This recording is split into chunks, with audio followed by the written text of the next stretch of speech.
Hello दर्शकों, आज मैं क्लास 10 का प्रमेय का वीडियो लेकर के आए हैं।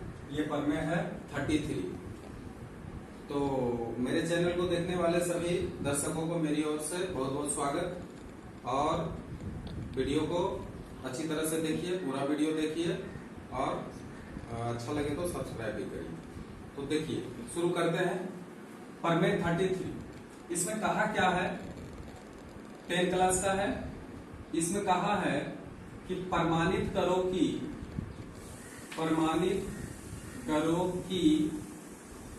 वृत्त के किसी जीवा के मध्य बिंदु को केंद्र से मिलाने वाली रेखा, मध्य बिंदु को केंद्र से मिलाने वाली रेखा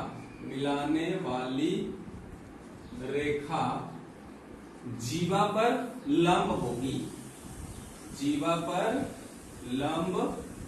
होगी या लंब होगा, ये हमको साबित करना है। तो देखिए, एक वृत्त है, इसके पहले हम 32 थ्योरम बता चुके हैं। मेरा पिछले वाला वीडियो देख लीजिएगा। अभी हम 33 बताने जा रहे हैं। तो इसमें कह रहा है कि एक जीवा है, मान लीजिए कि ए बी जीवा है ना, और इसका मध्य बिंदु मान लीजिए डी है। मध्य बिंदु करने का मतलब मिड पॉइंट, बीच वाला बिंदु, तो डी है। अब इसका केंद्र मान लीजिए ओ है, तो हम डी को अगर ओ से मिलाते हैं तो ये लंब होगा। ये हमको साबित करके दिखाना, अभी लंब है नहीं, लेकिन हमको साबित करके दिखाना है कि ये क्या होगा, लंब होगा। यानी ये भी 90 डिग्री होगा, ये भी 90 डिग्री होगा, तभी लंब माना जाएगा। यानी ये को 90 डिग्री होना चाहिए और ये भी 90 डिग्री होना चाहिए, तभी लंब माना जाता है। तो ये लंब होगा, ये हमको दिखाना होगा। क्लियर? तो अब थोड़ा सा देखिए, यहाँ पे हम इस थ्योरम को अपनी भाषा में इसको बहुत ही सरल तरीके से करेंगे। आप लोग इसको ध्यान से देखिए। कल्पना किया कि O केंद्र वाला वृत्त की जीवा AB है। क्लियर? जिसका मध्य बिंदु क्या है, जिसका मध्य बिंदु किसका, जीवा का मध्य बिंदु D है ना। D को क्या किए, O से मिला दिए, DO को मिलाया। क्लियर? हमें साबित करना है कि OD लंब किसके ऊपर होना चाहिए, AB पर। अगर ये साबित कर देंगे तो निश्चित रूप से प्रमेय प्रमाणित हो जाएगा। तो यहां पे हमको रचना करना पड़ा। तो रचना में क्या किए हैं, गौर करिए। O को A से मिला देते हैं और देखिए, फिगर देखिए, O को A से मिलाए और O को B से मिला दिए। ये हम लोग क्या किए हैं, अलग से रचना किया है, इसलिए इसको रचना बोलते हैं। तो लिख देते हैं यहाँ पे, AO तथा OB को मिलाया। क्लियर है? AO तथा OB को मिलाया। अब प्रमाण में चले आते हैं। प्रमाण में देखिए क्या होगा। अब देखिए, त्रिभुज ADO और त्रिभुज ODB में देखिए क्या क्या मिलता है। त्रिभुज OAD तथा त्रिभुज ODB में गौर करिए क्या क्या हमको मिलने वाला है। देखिए, AD बराबर DB। क्यों? क्योंकि ये प्रश्न में बताया कि ये मध्य बिंदु है। क्योंकि लिखेंगे क्योंकि AB का मध्य बिंदु क्या है, AB का मध्य बिंदु ये क्वेश्चन में ही बताया है, मध्य बिंदु D है। अब जब मध्य बिंदु है तो निश्चित रूप से AD जितना बड़ा होगा उतना ही बड़ा DB होगा। क्लियर है? अच्छा, AO बराबर OB। क्यों? क्योंकि ये अर्धव्यास है और किसी भी वृत्त का अर्धव्यास क्या होता है, बराबर होता है। तो इसलिए हम लिख सकते हैं यहां कि अर्धव्यास, एक ही वृत्त का अर्धव्यास समान होता है, एक ही वृत्त का अर्धव्यास है, बस अर्धव्यास है लिख देने से ही हो जाएगा अर्धव्यास। क्लियर? अब देखिए ओडी और ओडी क्या है, दोनों त्रिभुज में उभयनिष्ठ भुजा है, उभयनिष्ठ भुजा है। क्लियर? अब इसलिए त्रिभुज OAD सर्वांशम त्रिभुज ODB। अब ये दोनों त्रिभुज जब सर्वांशम हो गया तो अब बताइए ये एंगल और ये एंगल दोनों बराबर हो गया, लिखेंगे। इसलिए एंगल बताइए ODA बराबर एंगल ODB है ना। अब चूंकि ये दोनों कैसा कोण है, सरल कोण है, लिखेंगे चूंकि कोण ODA तथा कोण ODB दोनों सरल कोण है, अर्थात दोनों मिलकर के 180 डिग्री होता है, सरल कोण है, और ये दोनों बराबर है, इसलिए हम इसको लिख सकते हैं कोण ODA बराबर कोण ODB बराबर 90 डिग्री। 180/2 कर लेंगे, 90 डिग्री के बराबर हो जाए, क्योंकि सरल कोण का मान 180 डिग्री होता है। अब ये 180 में दो कोण बराबर बराबर हो गया, तो बराबर बराबर हो गया तो 90 डिग्री होगा, और 90 डिग्री दोनों होगा तो निश्चित रूप से ये AB पर लंब हो सकता है। तब लिख देंगे इसलिए OD लंब किसके ऊपर, AB पर, और यही क्या हो गया, प्रमाणित हो गया, प्रमाणित। अब देखिए एक क्वेश्चन है प्रयोग 10 का क्वेश्चन पेज 63, इसमें कह रहा है कि प्रमाणित करो कि किसी वृत्त के अंदर स्थित दो समान जीवा केंद्र से बराबर दूरी पर स्थित होगा। अब देखिए इसको हम फिगर में बनाते हैं तो समझ में आ जाएगा। मान लीजिए कि एक वृत्त है, क्लियर। अब इस वृत्त में दो समान जीवा बोला जा रहा था, समान जीवा यानी ये अगर 10 सेंटीमीटर का जीवा AB है तो दूसरा भी इस तरह से ही होना चाहिए, ये भी 10 सेंटीमीटर का होना चाहिए। मान लिया कि CD जीवा है, ये भी 10 सेंटीमीटर का। अब इसका केंद्र मान लिया O है। अब हम कैसे समझेंगे कि ये समान दूरी पर है, तो यहां से इस पे लंब डाल देंगे और यहां से इस पर भी लंब डाल देंगे। अगर लंब डाल देते हैं तो निश्चित रूप से ये मिनिमम डिस्टेंस होगा केंद्र से, और केंद्र से मिनिमम डिस्टेंस जो होगा उसी को हम कहते हैं दूरी जीवा का। तो इस तरह से, और एक और रचना इसमें हम कर रहे हैं, अभी फिलहाल कर दे रहे हैं, बाद में हम यहाँ पे प्रूव करेंगे। तो देखिए यही है, हमको साबित क्या करना है। मान लीजिए कि जो लंब डाले हैं O बिंदु से AB पर, मान लीजिए कि E लंब डाल दिए हैं, और O बिंदु से CD पर F लंब डाल दिए, ठीक है। तो अब देखिए यहां पे कल्पना किया कि O केंद्र वाला वृत्त, O केंद्र वाला वृत्त की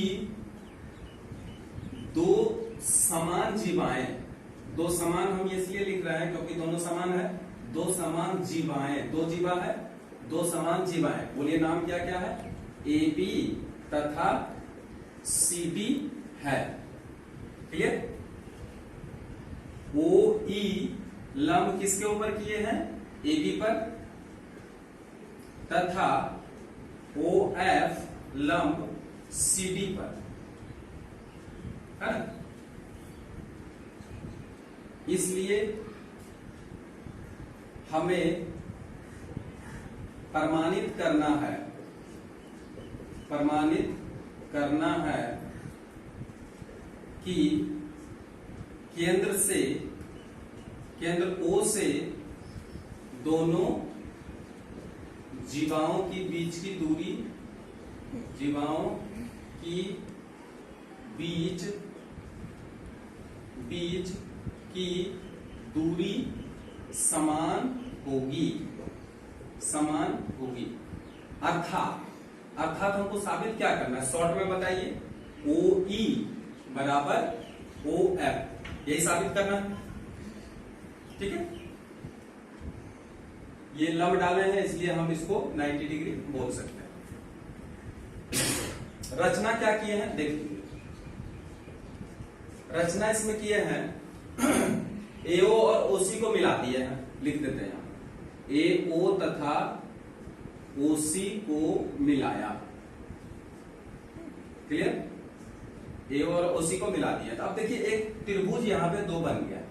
कौन कौन सा त्रिभुज बना है? तो वो परमान में हम लोग लिखेंगे। परमान में क्या लिखेंगे? लिखेंगे AOE लंब किसके ऊपर? AB पर तथा OF लंब CD पर। अतः बोलिए ये दोनों समकोण त्रिभुज हो जाएगा। अतः त्रिभुज AEO तथा त्रिभुज COF प्रत्येक क्या हो जाएगा? बोलिए प्रत्येक समकोण त्रिभुज होगा। समकोण त्रिभुज होगा। और समकोण त्रिभुज को प्रमाणित करने के लिए हम लोग जानते हैं कि उसका एक कर्ण और कोई एक भुजा अगर हम दोनों त्रिभुज में सर्वांसम कर देते हैं तो निश्चित रूप से ये दोनों त्रिभुज सर्वांसम हो जाते हैं। ठीक है? तो यहाँ पे देखिए हम यहाँ प्रमाणित करने जा रहे हैं कि ये दोनों त्रिभुज सर्वांसम होगा कैसे। तो सबसे पहली बात है यहाँ पे कि हम यहाँ पे AB का मध्य बिंदु क्या है? देखिए AB का मध्य बिंदु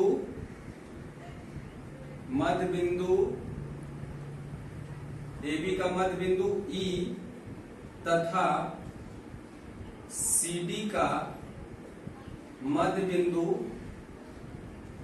बिंदु F होगा। अब ये कैसे पता चला कि AB का मध्य बिंदु E है और CD का मध्य बिंदु F है? ये इस तरह से पता चला कि OE लंब है AB पर और OF लंब है CD पर।